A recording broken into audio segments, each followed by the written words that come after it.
Hello everyone, let's have more news about the Warriors, but first don't forget to subscribe to the channel and leave a like. Steve Kerr just ruined any shot the Warriors had of keeping Jonathan Kuminga.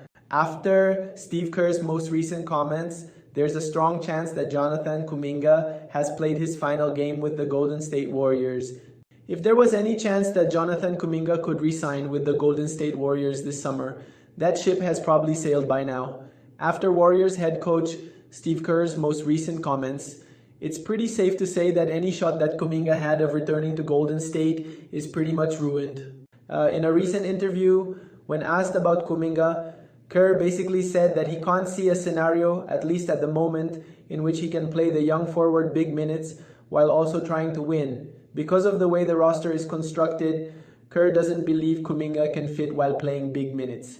In fairness to Kerr, he may not be wrong. However, at the same time, it's absolutely wild to hear a coach say that about a player who is still technically on the roster. In a little more than a month, that may no longer be the case, but these comments from Kerr do tell the story of where the two sides stand with each other. Jonathan Kuminga desperately needs a fresh start. When James Wiseman and Kuminga were drafted during the 2020 and 2021 drafts, respectively, there was a hope that they would be key anchors toward the Warriors' next foundational build.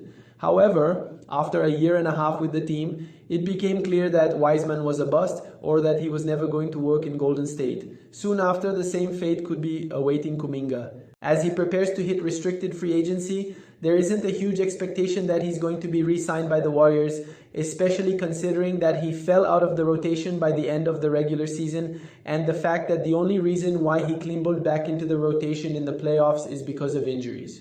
Looking back, the Warriors probably should have traded Kuminga after the acquisition of Jimmy Butler. Hoping that they could find a role for Kuminga with Butler, the Warriors took the gamble of keeping him on the roster. At this point, it's pretty obvious that it didn't work out.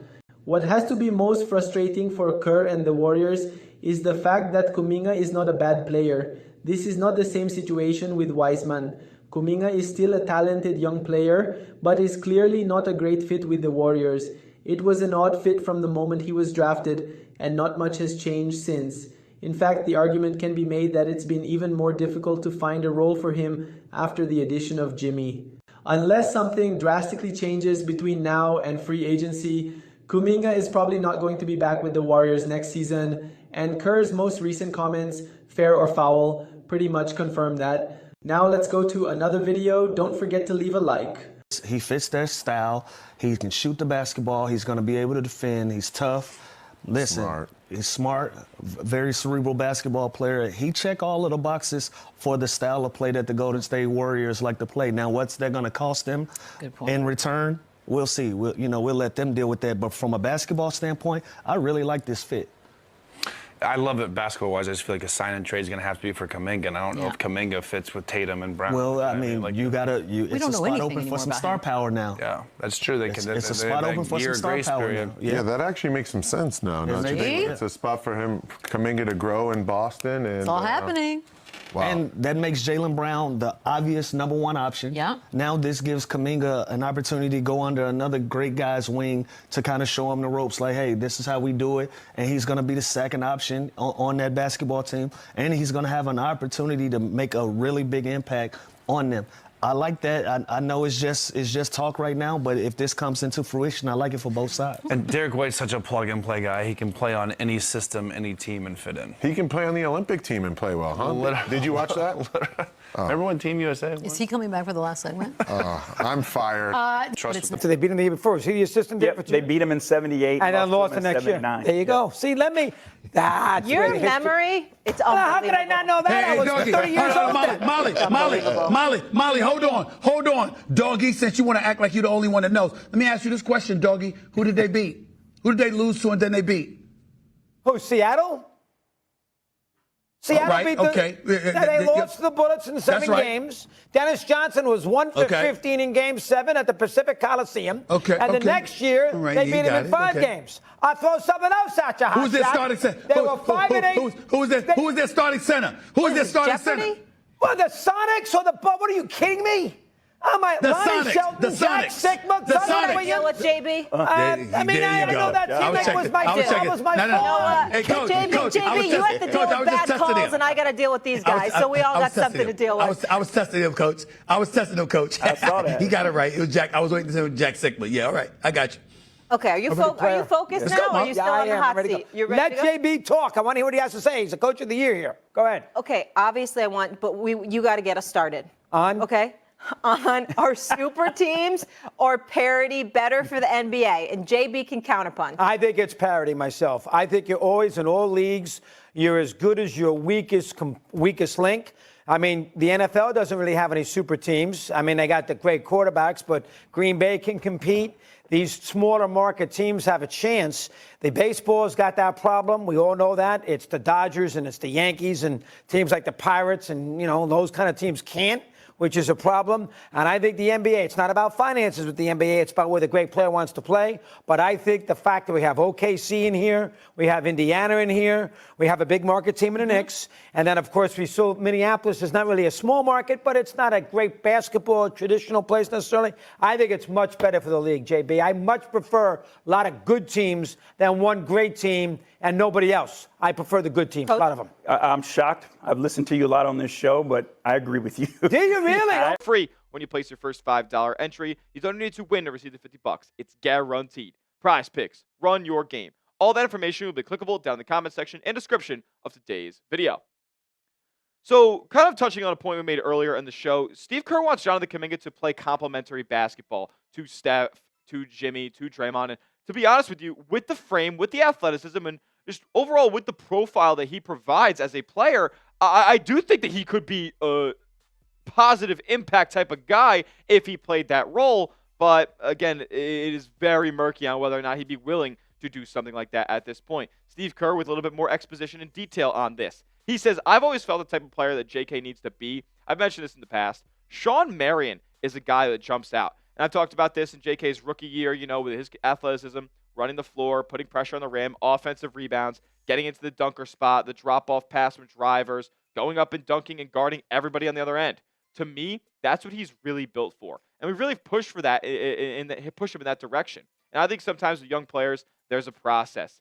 Aaron Gordon is a good example. He spent years in Orlando where he really wanted to be the scorer and the lead guy, and he had some success like JK has, but maybe didn't really find his role and find himself until later when he gets traded to the Denver Nuggets. And now you see when after Gordon really refines all these different areas of his game, being a complementary player, you look at this past postseason, Aaron Gordon was playing a lot more on the ball, and he was creating his more offense, and Denver was more willing to let him kind of let loose and be free after polishing the other areas of his game that needed to be polished. He's an excellent rebounder. He's an excellent on-ball defender. Like, he's a big body that defenses are, that defenses are kind of built upon. Like you can hang your hat on Aaron Gordon, be the only guy in the paint when there's penetration, and he can meet somebody at the rim and deter the shot, whether it's a block or just a miss. It doesn't seem like Kuminga is interested in being that type of player at this point. Like, every time I see this guy out on the court, it's playing in the perimeter. Like, he's either just standing around doing nothing, or he's looking for the ball out on the right or left wing, and there's not much movement going around with Jonathan Kuminga. Like, there's flashes of these kinds of things. Yeah, a back cut here, a back cut there, a dump off in the dunker spot in certain situations. Maybe a short screen and roll where he can roll to the cup and find himself wide open there when the double comes to the ball handler. But it doesn't seem like he's willing to be a very complimentary player as much as Steve Kerr needs him to be in order to find value in playing him and winning basketball games. Because his version of basketball just doesn't seem all that effective at this point. Shout out to my guy, the B-Ball Sage on Twitter, who posts this photo pretty often, man. And as an efficient basketball player, a shot maker, Jonathan Kuminga is no joke one of the worst in the NBA. His free throw percentage is terrible. So, like, if we're talking about the things that he does well on the basketball court, it's getting rim pressure and getting to the basket, drawing contact. Except when he does draw the contact and gets to the line, he's complete dog shit. He's 66% from the free throw line, which is a 27th percentile in the entire NBA. He's not Steven Adams. He's not Mitchell Robinson. He's a 6'7" basketball player. Hit a damn free throw. What about his threes? Oh, yeah, 38th percentile in the league. He shoots 30%. And guess what? There are like 500 other players in the league that aren't the size profile of Jonathan Kuminga, and he needs to be able to shoot threes if he's going to be a 6'7" swingman. What about mid-range? Oh, yeah, he's in the fucking 4th percentile in the entire NBA. You know how atrocious that is? That is so bad, it's laughable. What almost as laughable is his overall shot making. It's 17th percentile, 11th percentile on three-pointers. Like, it's honestly atrocious. And look, man, maybe I'm a hater, whatever, but this is what I have to say about it all. Everything that you've seen and heard in this video comes and boils down to this. I don't think that you can maximize Jonathan Kuminga's skill set on the Golden State Warriors on a team that is built and centered around Steph Curry, Jimmy Butler, and Draymond Green. Those are 3 guys who carry a lot of usage. Like Steph being the least of those guys most of the time because he is always running off of off-ball screens, and Draymond and Jimmy will have the ball in their hands. There's just no room for Kuminga to have a huge share of the basketball and the huge share of the offense when he's not really conducive and doesn't contribute to long stretches of consistent scoring for Golden State. They get their best shots when it's a motion flow offense and Steph is coming and running off screens, and as a result, defenses are gravitating towards him and other players will be found open in the corners or at the basket, like other ways like that. It's not isolation basketball. It's not working in the mid-range for Jonathan Kuminga's elbow jumpers. That is not how Golden State is going to win basketball games. It's unfortunate for a player who has a lot of young promise and so much untapped potential, but at the end of the day, it's just not going to work in Golden State, in my opinion.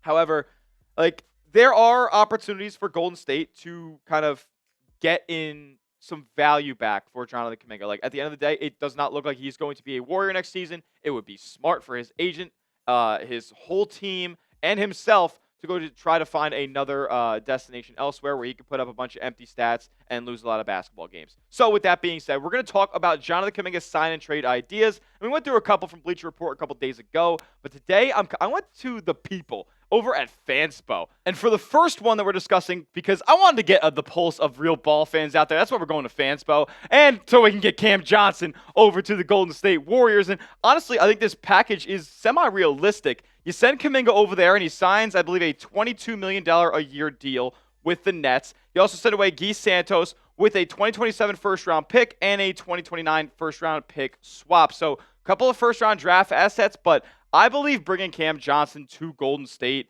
Hey, listen, if you guys have been watching this channel for a couple months now at this point, like before the trade deadline, I was all in on bringing Cam to the Bay Area because he's an excellent movement shooter. He's a versatile defender who can defend a couple different spots. Not the best on that end, but absolutely a serviceable and willing team defender. Also can get to the rim, like solid on-ball skills because of the role that he was asked to play in Brooklyn. So I think he could be fantastic. A 40% three-point shooter perennially. He fits the timeline. He's 29. He's coming off a 19-point-per-game season. Cam Johnson should be the Golden State Warriors' #1 target, realistically, this offseason, because we know they're not getting Derek White. What about trade idea 2 that I found on Fanspo that is honestly super enticing to me as well? And I don't think it's out of the question. I do think that the Warriors get the best player in this deal, and that's a recurring theme of these trade ideas. They get Herb Jones to the Bay Area, and I mean, another phenomenal fit. You send away Kuminga, Moses Moody, Guy Santos, and a 2028 top 10 protected first. So that would be theoretically the first year without Steph, without Jimmy, without Draymond, without Kerr, all that stuff. You get Herb Jones over to the Bay Area. And if you're trying to win a championship over these next 2 years, look no further than if you're looking for winning basketball players than Herb Jones. 6'6", but plays a heck of a lot bigger. He can hit the corner three, like a top 10 3-and-D role-playing guy in this league. Herb Jones, undisputed, and he provides so much more positively on the basketball court than Jonathan Kuminga does. It's not close. What about trade idea number 3 that maybe brings, at least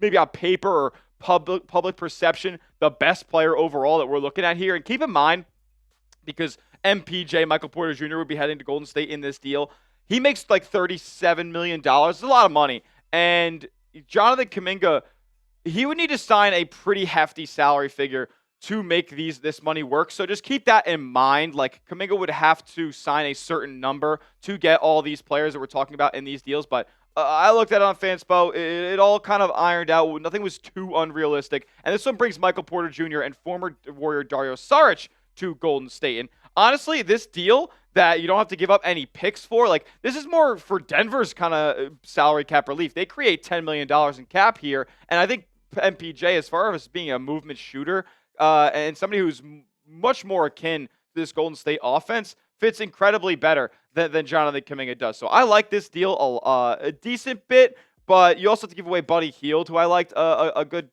chunk of his time here in Golden State, especially in the playoffs, and especially when he wasn't asked to be like the number one scoring option on the team. So I like MPJ, but I'm not so sure that this is the deal that I would go with out of the three. You guys pick one for me now. What's the Jonathan Kuminga sign and trade that you like the best? If it's this one right here, give me a 1 in the chat that brings Cam Johnson to the Warriors. What about trade 2 that brings Herb Jones and an underrated piece in the deal, Kelly Olynyk, who fits this offense like a glove?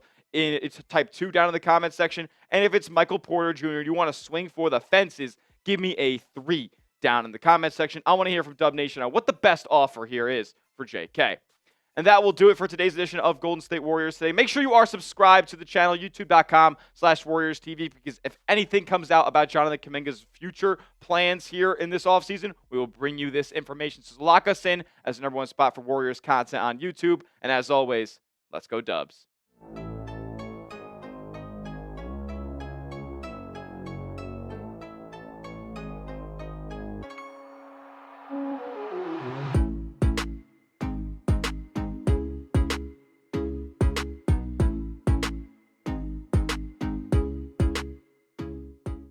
Folks, I have some major news around Moses Moody and Draymond Green. One of them just got surgery, the other one just won an award. Who did what? Moody, thumb surgery. You may have seen him wearing a cast throughout the end of the season. Could make sense why he did not perform in the playoffs, and we'll break down what this means for him this offseason and next season. Draymond Green, our heartbeat of the team per Steve Kerr. What did he do? He won Defensive Team, first All-NBA defensive team. Did not win Defensive Player of the Year. So we're going to break down how many NBA defensive teams has he been on. Steph Curry gave him a shout out and more. Randy Silver Warriors Digest. Folks, we're under 100 subscribers away from 12,000. If you're new here, please subscribe. We give you Warriors news multiple times a day. Trade rumors, drafts, news like this, everything in between. You don't want to miss it. If you've been here a long time, thank you, thank you, thank you. And one of the news I talked about yesterday was Michael Porter Jr. coming to the Warriors. I see y'all's comments. I got ripped a new one for it. I may have overstated how good of a defensive player he is. I agree with that. But with his length, he can be. And I did not say that Warriors should go get him. I'm just showing you what's out there and what is being talked about. And for $38 million, the Warriors don't have the salary to make that happen. So I completely agree. But I see the comments, folks. I see, and usually people are on my side. That one, I got ripped. And you know what? That is what you do when you live on the internet. You win some, you lose some. But I do agree that he'd be a good fit in the sense that he can shoot. But he is not durable and he doesn't play the best defense. But for what we need on the wing, that type of player, that is the type of ideal person we want. Someone who's not 6'11", who's a bit shorter, is Moses Moody. And he just got surgery on his UCL and his right thumb. So what does this mean, folks? He was hurt for the back half of the season, especially that end of the season playoff run. The team announced this yesterday, Thursday.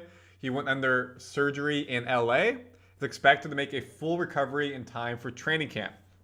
So this should not bother him for next season. However, this means he will be limited in the offseason. Can't potentially dribble with his right hand, can't potentially shoot with his right hand. I would assume he can still run and condition and be in shape and everything like that, jumping, leg workouts. But what do basketball players do? What do they need to do? Shoot, shoot, shoot. So it's going to hinder him in the offseason, meaning in training camp, early part of the season, it will be interesting to see what his shooting is like. The 22-year-old is coming off his best season with the Warriors, averaging 9.8 points, 43% shooting, almost 3 rebounds, and a little bit over 1 assist in 22 minutes played. And remember, at the beginning of last year, he signed a 3-year extension. Look at line number 10. Moody is now going to make $12 million, $13 million, $13 million the next 3 years. Kuminga, right above him, Probably extend him $7 million, but we know that he's looking for more. So the question is, folks, is Moody worth $13 million? If you look back at what I just said, what were we at? As a semi-starter, bench player in between, this is very solid production. Probably want to get more than 7 points. Went closer to 10 to 12, maybe even higher. But we know he was in and out of the lineup. And again, he was hurt a little bit. That $13 million, though, is something that could potentially be used in a trade to try to get a better shooter, maybe more length. Something to be aware of. But I do think they're going to keep Moody because he is a good all-around player offensively and defensively. Now, somebody who we know is very good defensively, can be a limitation on offense now and then, is Draymond Green, but he earned himself an all-defensive team along with Evan Mobley, Dyson Daniels, Lou Dort, Amon Thompson. Second team is Toumani Camara, Rudy Gobert, Jaren Jackson Jr., Jalen Williams, Ivica Zubac. Congratulations to Draymond Green. We know he won the Defensive Player of the Year, but he did not get it. He got only defensive team. And the boy, Steph Curry, shouting him out. Been doing it your whole career. Back on the first team after a decade is legendary. 5-timer club, congrats. And I would like to make that point. After a decade, to get back on the first team is impressive. We see athletes moving into their 30s when they should be retiring, continuing the peak. Kevin Durant, Draymond Green, Steph Curry. And yes, they're not at the peak of their powers, but they're still playing high-level ball. Steph Curry, a top 10 NBA finalist for MVP. Draymond Green, in his mid-30s, getting back to the first team all-defensive team. It's the 9th time he's been all-defensive team member in his 13-year career. Pretty good percentage, 9 out of 13. 5th time he was first team. 5 first team, 4 first team. Or, excuse me, 5 first team, 4 second team. Second team, 18, 19, 22, 23. And now he's back on the first team stance. Again, he was a finalist for Defensive Player of the Year, finishing 3rd for the award. His last Defensive Player of the nod was 2017, so almost a decade ago. He also won, you may have not known, the 2024-2025 NBA Hustle Award, which, quote, honors players who make the effort plays that don't appear in the traditional box score and impact winning on a nightly basis. That is Draymond Green getting on the floor, yelling, being a team leader, motivating, not the technical fouls, flagrant fouls, things like that, suspensions, but really doing the stuff that his triple digits, people say triple digits, helps win games. He's the first person of the award to finish in the top 40 of all 9 hustle categories per NBA. Hustle stats, which the league has been tracking since 2016 postseason, charges drawn, deflections, screen assists, contested 2-point shots, contested 3-point shots, offensive loose balls, offensive and defensive loose balls recovered, 2 different stats, offensive box outs and defensive box outs. So this is a big thing. Again, you're not getting a rebound, you're not making a shot, you're not getting a steal. It's all in being in the right place at the right time and making sure you're mentally checked in and doing the hustle plays. So congrats to Draymond Green, the first player to have a top 40 finish in all 9 of those. Green, on a per minute basis, ranks 2nd in contested 3-point shots, 6th in charges drawn, 10th in defensive box outs, 13th in contested 2-point shots, 15th in deflections. The 8-time all-defensive team member also was one of just 2 players with 40-plus appearances that average at least 1.5 steals and 1 block per game. So when you look at that, folks, that's pretty good. I know people are saying, trade Draymond Green, we can get somebody better. For $25 million to get that type of player on your team, it's pretty dang good, especially at his age, mid-30s, to still get that effort. That is worth $25 million. Now, I know there's more stuff that goes on behind the scenes, the antics, et cetera, et cetera. Offensively, sometimes he can be a liability. He was a bit better this year than in previous years, but you can't beat that. You're not going to find another player who's impacting the game significantly like that on defense. Now, he's got to stay on the court, not get suspended. He did better about that this year. He's got to be able to not get silly technicals, flagrants that then cost us momentum, cost us free points to the other team. That is stuff he has to be aware of. But overall, folks, to me, that's worth $25 million. And have to say congratulations from Warriors Digest to Draymond on the award, and we wish Moody a speedy recovery from his UCL thumb surgery. So comment your thoughts on each of these. And of course, subscribe to Warriors Digest. We break down all the news for you daily. Warriors predicted to make major Kevin Durant decision. The Golden State Warriors had to deal with some rough luck in the NBA playoffs. While they won their first round series against the Houston Rockets, Jimmy Butler suffered an injury to his tailbone after a hard fall. While he only missed one game with the injury, it might have lingered, as he didn't look like his usual self down the stretch against the Minnesota Timberwolves. To Butler's credit, all eyes were on him to carry the load after Stephen Curry went down in Game 1 of the Western Conference semifinals with a hamstring injury. Warriors predicted to make Kevin Durant decision. Despite being benched down the stretch of the regular season, Jonathan Kuminga delivered when called upon. In the final 3 games against Minnesota, Kuminga averaged 26.3 points per game. He displayed the ability to get to the rim whenever he wanted and even shot 42% from deep in the series. According to Bleacher Report's Zach Buckley, a reunion in the Bay Area could happen this summer. Durant spent 3 seasons with the Warriors from 2016-19, helping them to 2 NBA championships. He took home the Finals MVP award both years. Kuminga is set to become a restricted free agent. While the Warriors will have the opportunity to match any offer sheet, the sign and trade possibilities are intriguing. If such a deal presented itself, that would likely be the way the Warriors would pull it off. After such a calamitous season from the Suns, it's very likely they would explore a trade for Durant in hopes of acquiring young talent and future assets that they initially gave up for Durant and Bradley Beal. If the Warriors could bring back Durant and put him alongside Curry and Butler, they would instantly become contenders. And you, fan, what do you think about Kevin Durant's situation? Leave your opinion in the comments.